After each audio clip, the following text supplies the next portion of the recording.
Alô, bateria. Hoje o canal Ritmista da Ilha vai fazer uma cobertura um pouco diferente do que a gente está acostumado a ver aqui. Hoje a cobertura é no primeiro seminário do Samba Capixaba.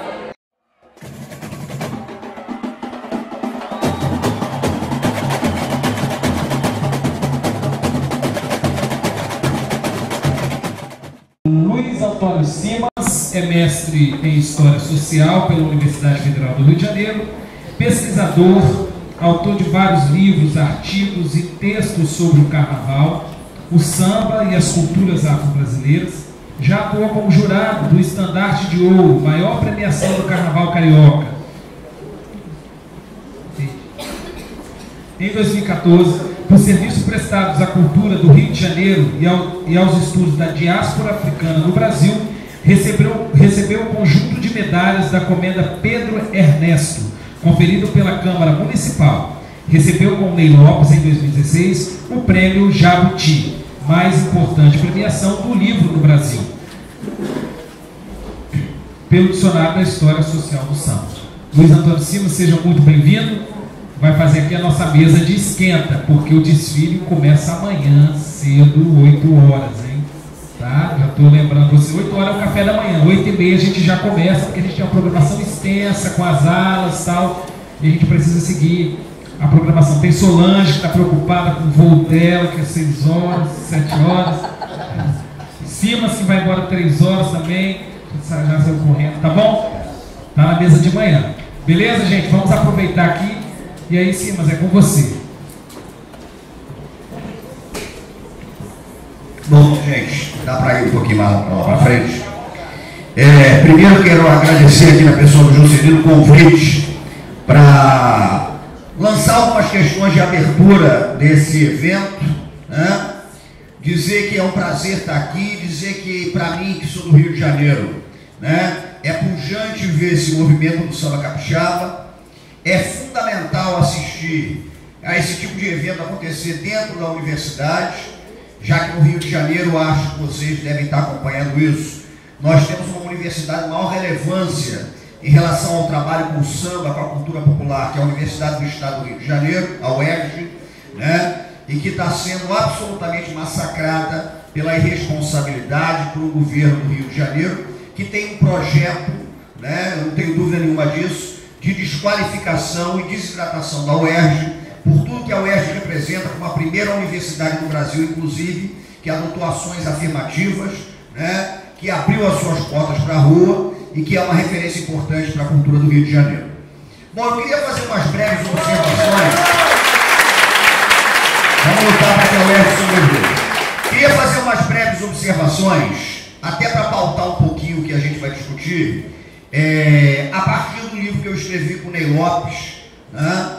Ney Lopes, eu acho que a maioria de vocês conhece. Ney Lopes é uma grande referência na história do samba, na história do pensamento brasileiro, e nós fizemos um trabalho de 7 anos, né? E escrevemos juntos o Dicionário da História Social do Samba, que acabou ganhando no ano passado o prêmio Jabuti, enfim, né? Mas a partir do Dicionário da História Social do Samba, eu queria levantar algumas questões para que a gente debata, para que a gente fale sobre elas, porque o que eu tenho a dizer, eu poderia fazer aqui uma exaltação ao samba, mas eu acho que o seminário é importante para que a gente levante uma série de problemas, né?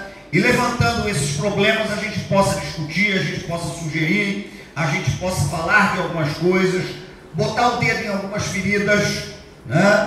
Nós, lá no Rio de Janeiro, estamos vivendo um momento muito delicado em relação ao carnaval e ao carnaval das escolas de samba. Há um embate com a prefeitura, né? Há o problema da Liga das Escolas de Samba do Rio de Janeiro. Tem muita coisa acontecendo no Rio, acho que está todo mundo acompanhando, pelo menos a maioria de vocês, mas eu queria fazer algumas colocações aqui. A primeira colocação que eu queria fazer, queria levantar isso, e que de certa maneira marcou o trabalho que eu fiz com o Ney, né?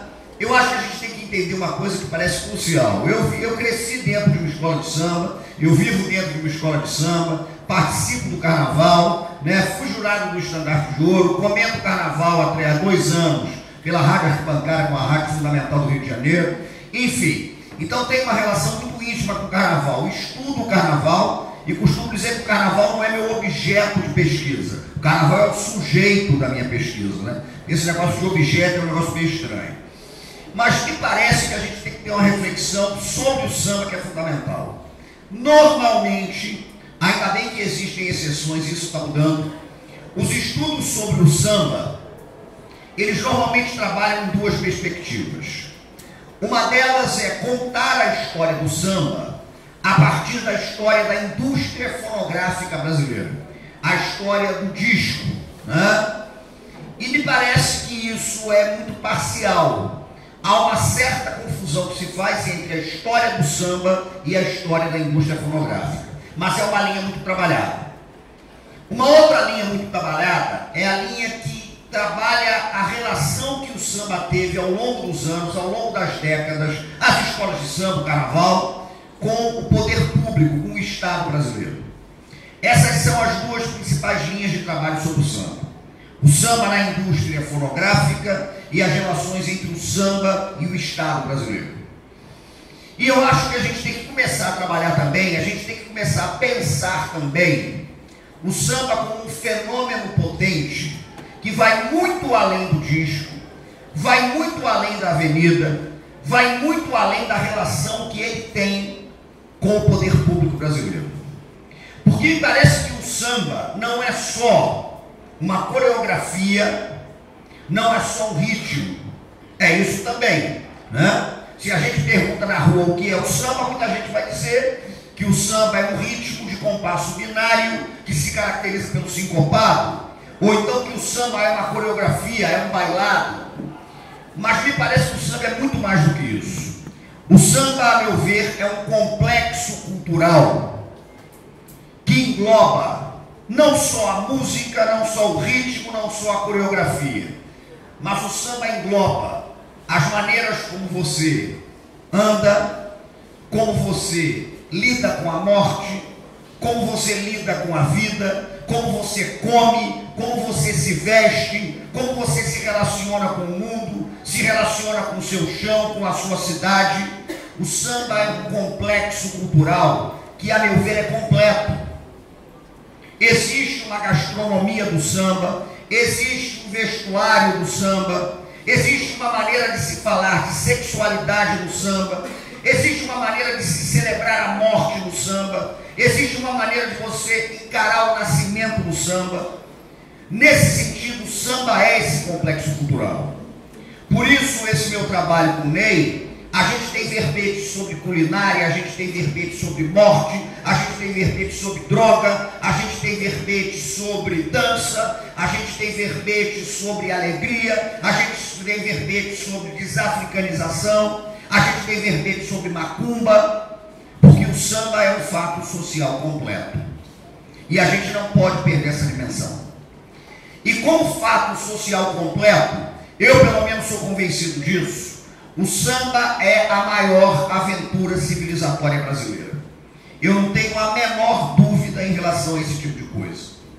O samba é a construção mais potente do Brasil. E quando falo samba, não estou falando nem do samba do Rio de Janeiro, do samba da Bahia, do samba capixaba. Uma vez um repórter me entrevistando perguntou: o samba nasceu primeiro na Bahia ou no Rio de Janeiro? E eu respondi para ele: o baiano nasceu na Bahia e o carioca nasceu no Rio de Janeiro, né? E o capixaba é daqui, e o samba de bumbo de São Paulo é de São Paulo. Nesse dicionário com o Ney, nós, por exemplo, dicionarizamos mais de 40 gêneros do samba. Então o samba é múltiplo, o samba é complexo, mas a gente não pode perder a dimensão que o samba é, sobretudo, um fato cultural que, a meu ver, é o mais potente do Brasil. E quando digo que o samba é um fato cultural potente, eu estou ressaltando um elemento básico. Em 1888, quando termina a escravidão no Brasil, ou pelo menos quando termina do ponto de vista da lei a escravidão no Brasil, o Estado brasileiro se vê diante de uma indagação. E essa indagação acompanhou os primeiros governos da República, que foi proclamada pouco tempo depois. Como é que o Brasil lidaria com uma quantidade significativa de descendentes de pessoas que foram escravizadas durante tanto tempo na nossa história. E aí tem um dedo que nós temos que colocar na ferida e refletir sobre isso. Tá? E o dedo é o seguinte: o Brasil adotou um projeto oficial, um projeto de Estado fartamente documentado de branqueamento racial.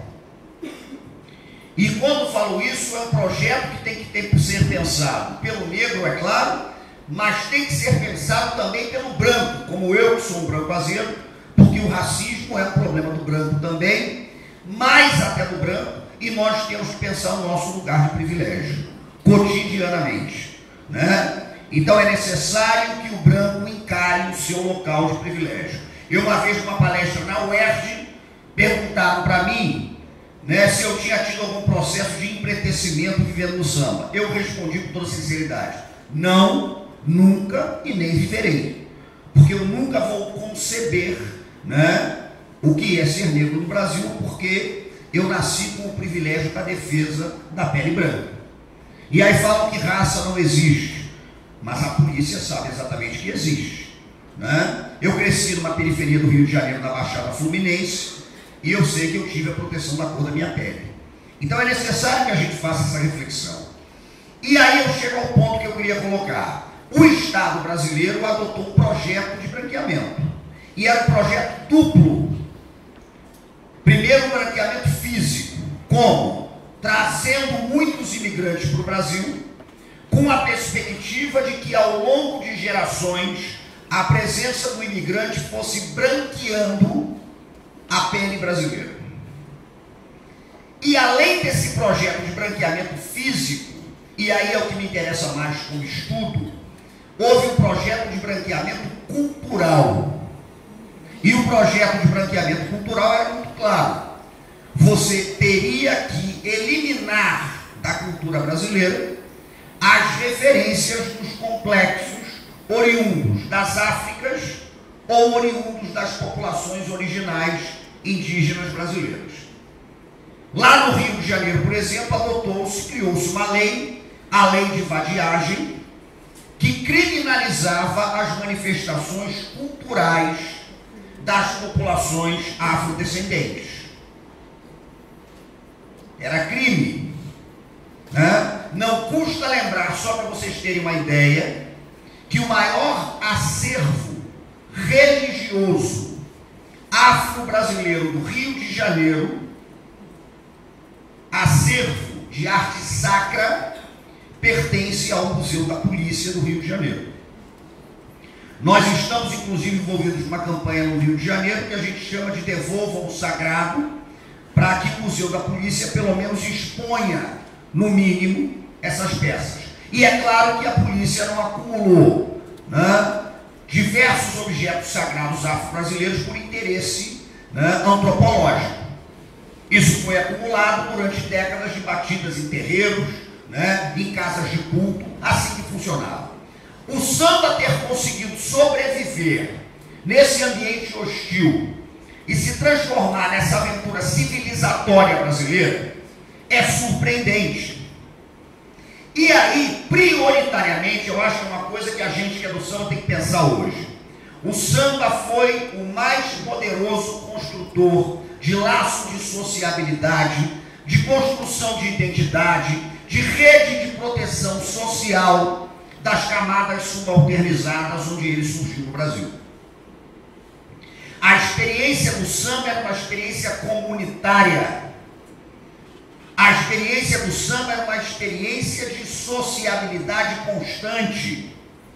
Quando surgem as primeiras escolas de samba no Rio de Janeiro, o convívio nas comunidades de escola de samba era um convívio cotidiano, era um convívio diário. O terreiro, que hoje a gente chama de quadra, ele era frequentado cotidianamente. E aí me parece que a gente não pode perder uma perspectiva. O Cartola tem um depoimento que ele dá ao Museu da Imagem do Som do Rio, que é muito contundente. Por quê? Porque a diáspora, qualquer diáspora, se você estuda diásporas ao longo da história, diversas diásporas, você vai reparar uma coisa que é chocante. Toda diáspora dilacera pertencimento, dilacera identidade, dilacera a sociabilidade. A diáspora é uma experiência dilacerante. A diáspora corta elo, ela corta laço, ela desconstrói. A diáspora, nesse sentido, simbolicamente é uma experiência de morte, porque você perde as suas referências, porque você deixa de pertencer a uma coletividade. Agora, o mais surpreendente das culturas da diáspora, qualquer cultura de diáspora que você estude no mundo, você vai ver que tem um negócio que é fundamental. Se as diásporas são experiências que aniquilam laços comunitários, todas as culturas da diáspora são culturas de reconstruções desses laços. Você reconstrói sociabilidades que você perdeu. Você reconstrói uma identidade que lhe foi roubada. Você cria novos pertencimentos. Cartola, nesse depoimento no Museu da Imagem do Som, perguntam de onde ele vinha. E Cartola, como um homem brasileiro afrodescendente, certamente não sabia, né, da onde vinha, por exemplo, a família dele na África.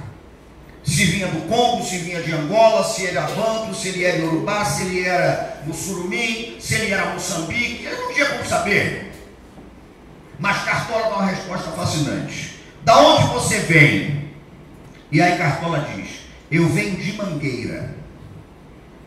E quando ele fala que vem de Mangueira, ele ali está afirmando que Mangueira representou para ele a reconstrução de comunidade, de sociabilidade, de identidade, que foi historicamente roubada dos povos da diáspora.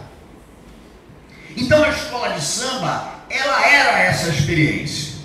Eu tenho um livrinho sobre a Portela, né?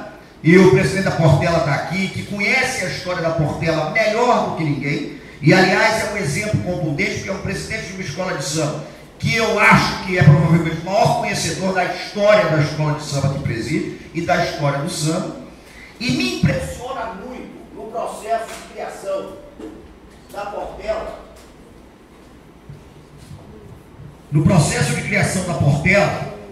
e de qualquer escola de samba mais tradicional, como havia uma visão da escola de samba como um exercício cotidiano de construção incessante de vida. Você estava ali se reunindo, as alas faziam os seus famosos piqueniques. No Rio de Janeiro tinha passeio para a ilha de Paquetá, né? Então você tinha a macarronada da ala, e aí você tinha a feijoada e a rabada, e tudo era motivo para encontro. Um grande, infelizmente falecido estudioso do samba, Roberto N. Moura, ele tem um livro muito instigante que chama-se No Princípio Era Roda. E ele diz uma coisa que é muito interessante. Ele diz: não foi o samba que deu origem à roda, foi a roda que deu origem ao samba. Foi a experiência do encontro comunitário, da vida cotidiana, do laço de sociabilidade que deu origem a isso. O samba ocupa esse lugar de pertencimento, que é ocupado também pela roda de capoeira, que é ocupado também pela roda de jongo, que é ocupado também pelo terreiro de umbanda, pelo terreiro de candomblé, pelo terreiro de omolocô. São experiências de sociabilidade, de construção de pertencimento. E as escolas de samba surgiram disso. Eu costumo dizer que as escolas de samba, durante muito tempo, elas desfilavam porque existiam. A escola de samba desfilava porque existia. E eu acho que hoje a maior reflexão que a gente tem que fazer sobre o carnaval é porque me parece que tem muita escola de samba hoje que só existe porque desfila. E aí é a morte da escola de samba como experiência comunitária, de identidade, de sociabilidade, de pertencimento. Escola de samba desfilava porque existia. E tem muita escola de samba que só existe porque desfila. As pessoas costumam, e eu proponho essa reflexão para que a gente faça cotidianamente isso no samba, As pessoas têm uma tendência hoje de confundir muito um evento da cultura com a cultura do evento. E há uma profunda diferença entre uma coisa e outra. Cultura do evento é transitória. Cultura do evento não cria raiz. Cultura do evento é um entretenimento que acontece, não deixa marcas e passa. Evento da cultura é outra coisa. E desfile de escola de samba, para mim, hoje está também nessa encruzilhada. Nós queremos ser um elemento poderoso, um evento da cultura, ou nós vamos sucumbir ao espetáculo raso, ao espetáculo frouxo da cultura do evento, em que tudo é evento, né? Em que tudo é só entretenimento ligeiro, é show hollywoodiano, é espetáculo, né? Turístico. Porque desde a década de 60, pelo menos no Rio de Janeiro, e acho que essa é uma reflexão importante para qualquer carnaval, começou um debate no Rio sobre desfile de escola de samba, e um dos elementos desse debate era se o desfile de escola de samba prioritariamente tinha que ser visto, né, a partir do olhar da cultura, ou tinha que ser visto a partir do olhar da indústria do turismo. E houve para mim um deslocamento claro, né, um deslocamento evidente do campo da cultura para o campo do turismo. Hoje no Rio de Janeiro, a Secretaria Municipal de Cultura, ela não tem nenhuma ingerência sobre o carnaval, que está nas mãos de um órgão ligado a turismo.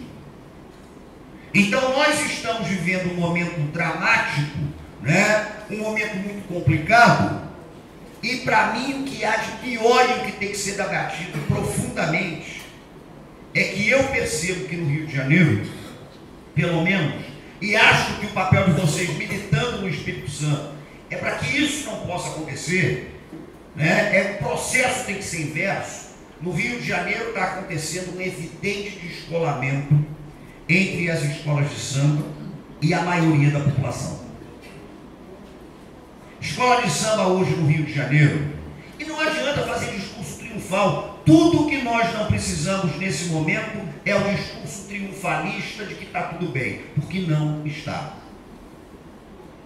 No momento em que você faz o discurso do triunfo em uma situação de crise, as coisas não funcionam. Crises são excelentes para que você repense, para que você construa novas alternativas, para que você mude. Agora, se a gente começa a mascarar a crise, né, fazendo algumas pequenas obrinhas, alguns pequenos reparos, que não chegam a tocar no que está acontecendo, aí é o problema. E olhe, manifestação carnavalesca acaba, morre. As grandes sociedades no Rio de Janeiro já foram a grande referência do carnaval carioca e elas acabaram. Os ranchos tiveram uma importância crucial no Rio de Janeiro e os ranchos acabaram. Não adianta a escola de samba achar que não acaba, porque pode acabar sim. Porque pode murchar de tal forma que aos poucos vai em 10, 20, 30 anos se desmilinguindo. Vai se desmilinguir e vai acontecer o quê? Por isso me parece crucial, para a gente não se alongar muito, porque a gente está só abrindo os trabalhos e sugerindo algumas coisas, me parece crucial que a gente adquira a percepção do samba como experiência comunitária. Que adquira a percepção do samba como um exercício de encontro cotidiano. Para que a gente tenha a percepção que quadra de escola de samba, que terreiro de escola de samba é um equipamento cultural e que precisa estar o tempo todo vivo, precisa estar ativo. É inadmissível que uma quadra de escola de samba passe 5 dias da semana fechada, quando aquilo tinha que ser equipamento cultural para ser frequentado por escola, para ser frequentado pela população, para que o sujeito que quisesse chegar com o seu cavaquinho chegasse na hora que ele quisesse e sentasse numa roda com 5 e começasse a fazer um samba. Entender esse tipo de coisa é absolutamente fundamental. E outra coisa que me parece importante, a necessidade de reconstruir, porque isso foi perdido na maior parte dos casos. Não é manter, porque já não se mantém mais. É reconstruir a relação da escola de samba com a comunidade da onde ela vem. É reconstruir. E é pensar em estratégias de reconstrução sistemáticas. É abrir a quadra, é ter a percepção que hoje você tem que lidar com novas mídias, e fazer um trabalho com as novas mídias é absolutamente fundamental. E entender uma coisa que me parece importantíssima: tradição nunca foi estática. O próprio conceito de tradição, que vem lá do tradicius, do latim, ele é ligado à ideia de elo. Tradição é um elo que você acrescenta para formar uma corrente que vai cada vez mais para frente. A tradição não para. A tradição, a rigor, é o fundamento de onde você aponta para frente. Existe um mito banto poderoso, né, de um grande inquice, de uma grande divindade banto, que foi até enredo da União da Ilha, que é Lisaratempo, né? Eu tive a oportunidade de bater longuíssimos papos com o coreógrafo da comissão de frente da ilha, porque eu prestei para eles uma assessoria sobre tempo, né? Quem é esse inquice, como é que ele funciona e tal. E eu disse uma coisa para o Carlinhos Jesus, o coreógrafo, que eu repito para vocês: o símbolo de tempo é uma escada. A ferramenta de tempo nos terreiros de Angola é a escada. E a escada é o símbolo de Lisaratempo, o Senhor do Tempo, porque diz a sabedoria do Congo Angola que se você parar só no primeiro degrau, você não sobe. Mas sem o primeiro degrau, você também não consegue subir. Então a ideia da escada é uma metáfora poderosa da tradição. O primeiro degrau está ali, tem que conhecer o primeiro degrau, tem que conhecer o segundo degrau, o terceiro, o quarto, e você vai subindo. E aí você sobe e você constrói coisas novas. Então entender a tradição como um fenômeno dinâmico que não para é fundamental. Não dá também para a gente achar que a gente vai renovar, que a gente vai manter o samba vivo, que a gente vai construir laços comunitários, se a gente resolver se comportar como se nós estivéssemos em 1933, porque não estamos. O saudosismo, nesse sentido, ele pode ser paralisante. Eu acho que a gente tem que pensar a questão de uma maneira dinâmica, flertar com a tradição, porque o samba é moderno.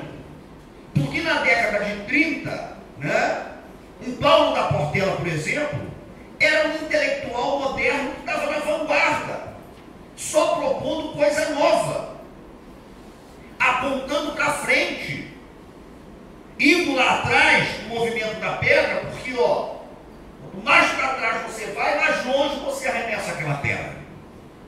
Se você pega a história dos grandes pioneiros do samba, esses caras todos apontaram para frente.